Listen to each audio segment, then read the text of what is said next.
এই সরকার যেহেতু দুর্বল সরকার, এই সরকার বড় কোনো রাজনৈতিক এবং আন্তর্জাতিক চ্যালেঞ্জ যেমন যুদ্ধাবস্থা পরিস্থিতি মোকাবেলা করতে পারবে না। মানুষ আবারও ফুঁসে উঠতে পারে কিনা? অবশ্যই পারে। মানুষ তার কথা বলার স্বাধীনতা, অধিকারের জায়গাটি যতটা পরিচিত এবং যতটা চায়, সেখানে যে কোনো সময় ফিরে আসতে পারে, যে কোনো সময় রাজপথে নামতে পারে। আমন্ত্রণ জানাচ্ছি প্রিয় দর্শক, মানচিত্র নিয়মিত আয়োজন কথোপকথনের। নিঃসন্দেহে বাংলাদেশের রাজনীতি একটা টালমাটাল অবস্থার মধ্যে দিয়ে যাচ্ছে, এমনটাই মন্তব্য অনেকের। নির্বাচন কবে হবে, আদৌ হবে কিনা তা নিয়ে মানুষের একটি সন্দেহ রয়েছে, এবং আন্তর্জাতিক নানান ধরনের খেলার নানান ধরনের সিমটম তো আমরা পাচ্ছি। এই অবস্থার মধ্যে দিয়ে বাংলাদেশের ভবিষ্যৎ কি, এ বিষয়ে নিয়ে আমরা আলোচনা করবে। আমাদের সঙ্গে আজকে যুক্ত রয়েছেন সিনিয়র সাংবাদিক, রাজনীতি বিশ্লেষক আশরাফ কায়সার। আশরাফ কায়সার, আপনাকে স্বাগত জানাচ্ছি আমাদের অনুষ্ঠানে।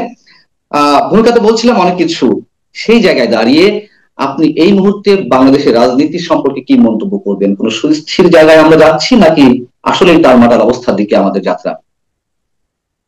প্রতিদিন পরিবর্তিত হচ্ছে বাংলাদেশের রাজনৈতিক অবস্থা, এবং যেটি নিয়ে আমরা কথা বলছিলাম যে নির্বাচন, সংস্কার এবং বিচার, এই তিনটি বিষয়কে আপনি কি করে সমান্তরালভাবে এগোতে পারেন, সেটি হচ্ছে বাংলাদেশের রাজনীতির সবচেয়ে বড় চ্যালেঞ্জ।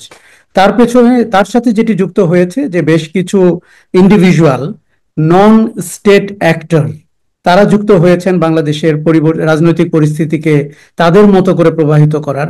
আমরা খুব উদ্বেগের সাথে লক্ষ্য করলাম ৭১-এর স্বাধীনতা বিরোধীরা ২৪-এর গণ অভ্যুত্থানের সঙ্গী হয়ে প্রতিদিন তাদের যে আস্ফালন দেখাচ্ছেন, এবং সর্বশেষ শাহবাগে আমরা যা ঘটতে দেখলাম।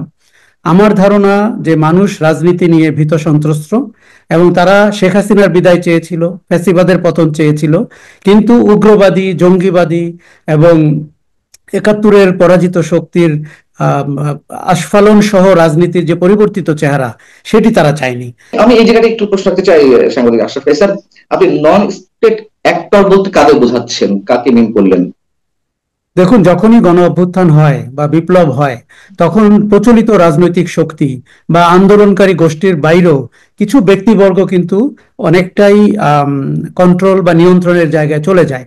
আমাদের গত ৯ মাসের অভিজ্ঞতা বা ৯ মাসের আগের ৩ মাসের অভিজ্ঞতা থেকে এরকম কিছু ব্যক্তিবর্গকে আমরা চিহ্নিত করতে পেরেছি, যারা ঠিক সংগঠনের নেতা না, রাজনৈতিক দলের নেতা না, কিন্তু সরকার গঠন প্রক্রিয়ায় তারা ভূমিকা রেখেছেন, এবং মব ইনজাস্টিস তৈরি করে সমাজের ভেতরে যে আতঙ্ক তৈরি করার যে প্রবণতা, সেটিকে নেতৃত্ব দিয়েছেন। এবং তাদের কেউ কেউ সামাজিক যোগাযোগ মাধ্যমে এমনভাবে কথা বলেন, মনে হয় দেশটি বা সরকারটি তারা পরিচালনা করছেন। আপনি মনে রাখবেন, আমরা একটি ফ্যাসিবাদের পতনের পরে একটি গণতান্ত্রিক রাষ্ট্রের স্বপ্ন দেখি, যেখানে জনগণের অধিকার আদায় হবে, যেখানে আইনের শাসন নিশ্চিত হবে, যেখানে মানুষ ভোটাধিকার প্রয়োগ করে তার নির্বাচিত প্রতিনিধিকে সংসদে পাঠাবেন এবং সরকার গঠন করবেন। এইসব স্পর্শকাতর সময় নন স্টেট অ্যাক্টররা শক্তিশালী হয়ে ওঠেন। আমাদের ক্ষেত্রেও তাই হয়েছে। কিন্তু আপনি যাদেরকে মেন করছেন, তারা তো কোনো না কোনো সংগঠন বা প্রতিষ্ঠানের সঙ্গে যুক্ত, বা রাজনৈতিক দলের সঙ্গে যুক্ত, যারা প্রভাব বিস্তার করতে পারে তাদের বক্তব্য বিবৃতির মাধ্যমে, কিংবা যে ধরনের স্লোগান আমরা শুনছি, যে ধরনের আপত্তিকর মন্তব্য আমরা শুনছি স্বাধীনতা বিরোধী একটা মানসিকতার জায়গা থেকে। নিশ্চয় তারা তো একেবারে আননোন কেউ তা তো নয়, এবং কারো না কারো প্রতিনিধিত্ব তারা করছে। তারা দেখুন, প্রথমত একটি একটি পরিচিত রাজনৈতিক শক্তি যখন আন্দোলনের ডাক দেয়, সংস্কারের কথা বলে, আপনি তাদেরকে অতীত দেখতে পাবেন, তাদের ভবিষ্যতের রূপরেখা আপনি আঁকতে পারবেন। কিন্তু আমি যাদের কথা বলছি তারা কিন্তু হঠকারী, তারা কিন্তু অ্যানার্কিস্ট, তারা নৈরাজ্যবাদী।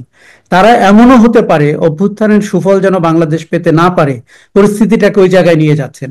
তারা ধরেন সেনাবাহিনী সম্পর্কে যে মন্তব্য করছেন, অথবা বিএনপির মতো বড় রাজনৈতিক দলের নেতাদের সম্পর্কে যে মন্তব্য করছেন, এটি কোনো গণতান্ত্রিক রীতিনীতির অংশ হতে পারে না। কাজেই আমি বলতে চাচ্ছি যে আপনি ঠিক বলেছেন, তারা কাউকে সমর্থন করছেন, কারো সমর্থন পাচ্ছেন, কিন্তু তাদের কাউকে কাউকে আমরা দেখতে পাচ্ছি তার অবস্থান পরিবর্তন করছেন, এবং তারা ঠিক আপনার কাছে পরিষ্কার না তারা কি চান এখন। কিন্তু এই বক্তব্যগুলো তো এখন এখন যে দলটি বেশ আলোচনা, নতুন দল বা সাবেক ছাত্র সমন্বয়কদের যে দল জাতীয় নাগরিক পার্টি, সেই জাতীয় নাগরিক কমিটির নাগরিক পার্টির শীর্ষ নেতৃত্বের মুখ থেকে বেরিয়েছে। আপনি যেগুলো কথা বলছেন আমি তার সঙ্গে সম্পূর্ণ একমত, এবং এগুলো বাস্তব সত্য। এগুলো হয়েছে, একটা চরম অস্থিরতা সৃষ্টি করা হয়েছে সেনাবাহিনীর বিরুদ্ধে কথা বলে, বিএনপি কে আক্রমণ করে, এবং সেই কথাগুলো তো এই সাবেক ছাত্র সমন্বয়কদের মুখ থেকে এসেছে। এবং জামাত ইসলামী কিংবা জামাত ইসলামিক ভেঙে যে কোনো কোনো দল গঠিত হয়েছে তাদের মুখ থেকে এসেছে। তাহলে তাদেরকে আমরা নন স্টেট একটা বলবো কিভাবে? দেখুন, আমি জামাতে ইসলামী বা এবি পার্টি বা নাগরিক পার্টি এগুলো কিন্তু মনে করছি যে রাজনৈতিক শক্তি।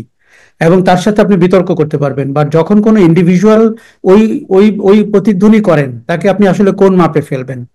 তারা কেউ কেউ পরিচিত, তারা কেউ কেউ জনপ্রিয়, তারা সামাজিক মাধ্যমকে প্রভাবিতও করতে পারেন, কিন্তু সবকিছু তো আপনাকে একটি জবাবদিহিতার আওতায় করতে হবে। ধরুন ধরুন সরকারটিকে পরিষ্কার অবস্থান নিতে হবে ধর্মের ব্যাপারে রাষ্ট্রের অবস্থান কি, মব ইনজাস্টিসের ব্যাপারে অবস্থান কি। আপনি যদি গণ অভ্যুত্থানের পরে সাধারণ মানুষ ভীত হয়ে ওঠে রাজনীতি নিয়ে, সংস্কার নিয়ে, তাহলে কিন্তু ভালো হলো না। দেখুন, সরকারটি যদি শক্তিশালী হতো এবং সরকারটি যদি রাজনৈতিক চেতনায় আর একটু দৃঢ় হতো, তাহলে আমাদের এই পরিস্থিতিগুলো মোকাবেলা করতে হতো না। আমরা সরকারকে দেখতে পাই অত্যন্ত দুর্বল, ধরি মাছ না ছুঁই পানির সরকার। এখন ওখান থেকেই কিন্তু উগ্রবাদীরা মাথাচাড়া দেয়। দেখুন, বাজারের সবচেয়ে বড় যে রাজনৈতিক শক্তি, তাকে কিন্তু আমরা অত্যন্ত দায়িত্বশীল থাকতে দেখেছি। এখন পর্যন্ত কিন্তু আমি বলবো বিএনপির মূল নেতৃত্বে যে ম্যাচুরিটি, যে ট্রান্সফরমেশন, যে সহ্য ক্ষমতা, এটি আমাকে অবাক করেছে।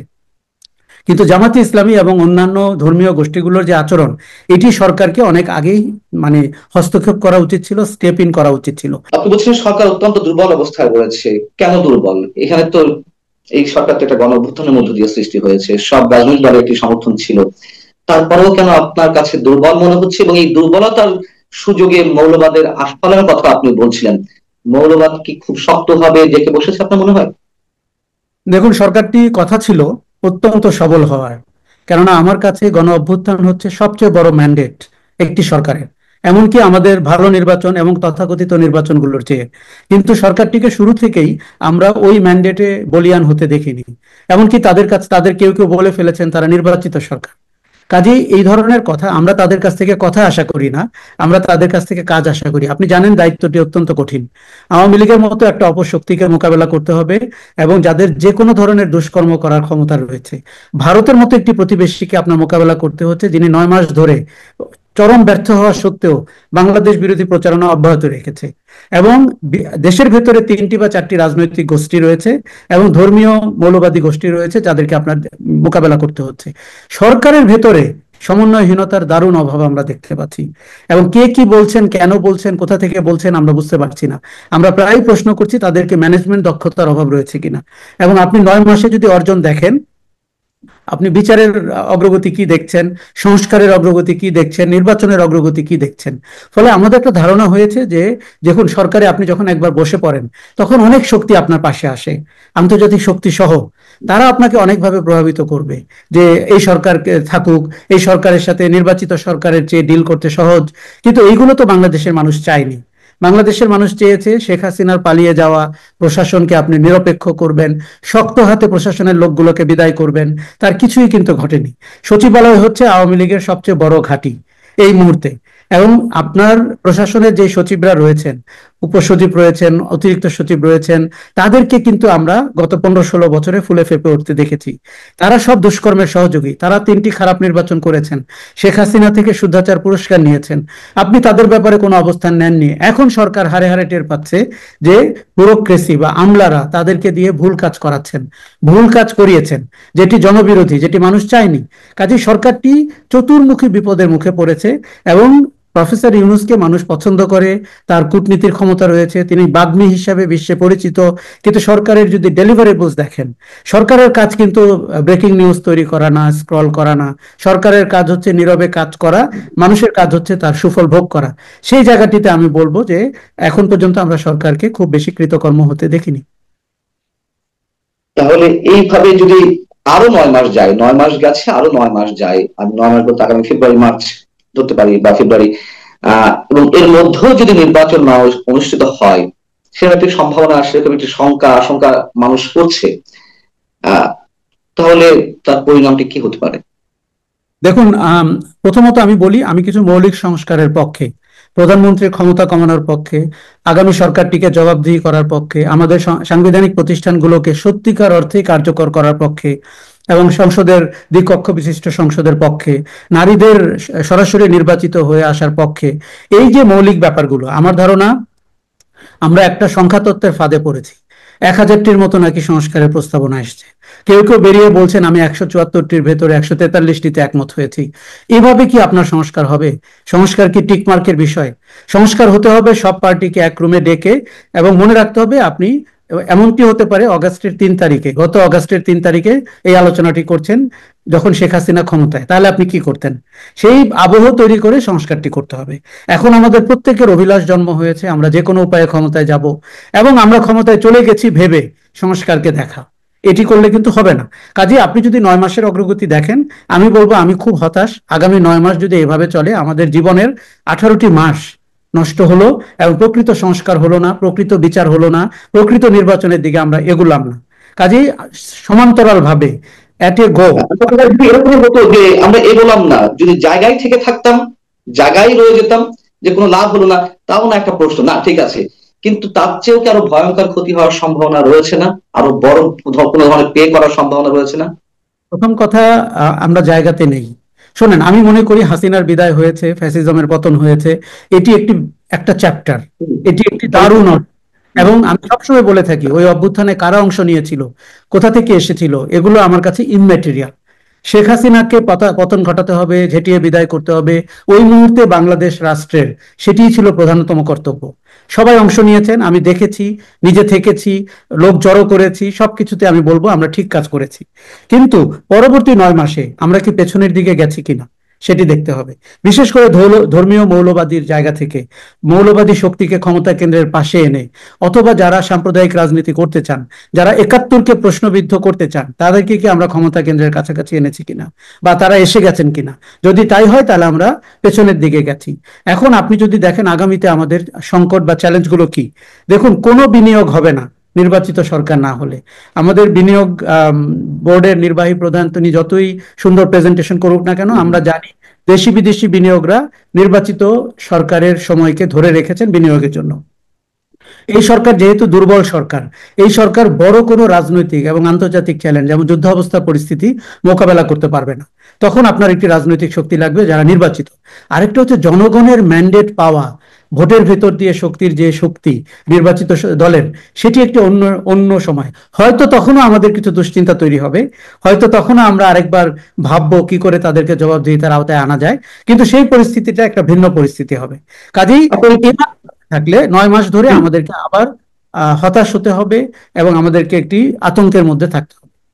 আমার শেষ কোশ্চেন, আপনার কথা সূত্র ধরে আপনি মানুষের ভাবনার কথা বলছেন, সেই ভাবনার জগৎ থেকে মানুষকে বারবার রাজপথে নামবে, মানুষকে আবারও ফুসে উঠতে পারে কিনা একটা গণতান্ত্রিক প্রক্রিয়ায় যাওয়ার জন্য, একটা স্বপ্নের বাংলাদেশ বিনির্মাণের জায়গায় মানুষ আশা করেছিল একটা গণতান্ত্রিক সরকার খুব দ্রুত আসবে, এবং যে সমস্যার কথা আপনি আশাবাদের জায়গা থেকে বলছিলেন, খুব ঢাক ঢোল পিটিয়ে আয়োজন করেও সংস্কার করা যায়, কিন্তু এর বাইরেও তো চলমান জায়গা থেকে সংস্কারের জায়গা মানে কাজগুলো তো হতে পারে।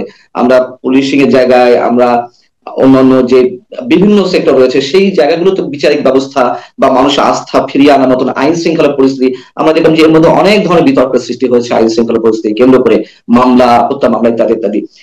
এইগুলো কি সংস্কার জায়গায় যেতে পারতো না? তাহলে কেন করতে পারছে না? আমার মোদ্দা কথা হচ্ছে, প্রশ্নটি হচ্ছে, মানুষ আবারও ফুঁসে উঠতে পারে কিনা? অবশ্যই পারে, এবং বাংলাদেশ রাষ্ট্রকে আমরা যতটা চিনি, মানুষ তার কথা বলার স্বাধীনতা, অধিকারের জায়গাটি যতটা পরিচিত এবং যতটা চায়, সেখানে যে কোনো সময় ফিরে আসতে পারে, যে কোনো সময় রাজপথে নামতে পারে এবং প্রতিবাদের ভাষা হিসাবে সামনের কাতারে চলে আসতে পারে। তবে তার ধরন, তার উপস্থিতি এটি যে ভিন্ন হবে সেটিও আমি জানি। অতীতের শাসকরা যারা পালিয়ে গেছে তারা কিন্তু একভাবে পরিবর্তন হবে বলে আতঙ্কিত ছিলেন, ওই জায়গাগুলোকে তারা শক্ত হাতে দমনের চেষ্টা করেছেন, বিশেষ করে বিরোধী মত দমনের ক্ষেত্রে। কিন্তু গণ অভ্যুত্থানটি হয়েছে অরাজনৈতিক সাধারণ মানুষের, শ্রমিক, কৃষক জনতার, ছাত্রদের গণ অভ্যুত্থান। কাজেই আপনি একটি কথা বলছেন যেটা আমি প্রায়ই বলি, সংস্কারের দুটি চেহারা, একটি হচ্ছে প্রশাসনিক সংস্কার এবং প্রতিদিনের সংস্কার, আরেকটি হচ্ছে সংবিধান সংস্কার কিংবা রাজনীতির সংস্কার। দ্বিতীয়টি কিন্তু সময় সাপেক্ষ আলোচনা হতে পারে, আপনার অনেক অংশীজন রয়েছে।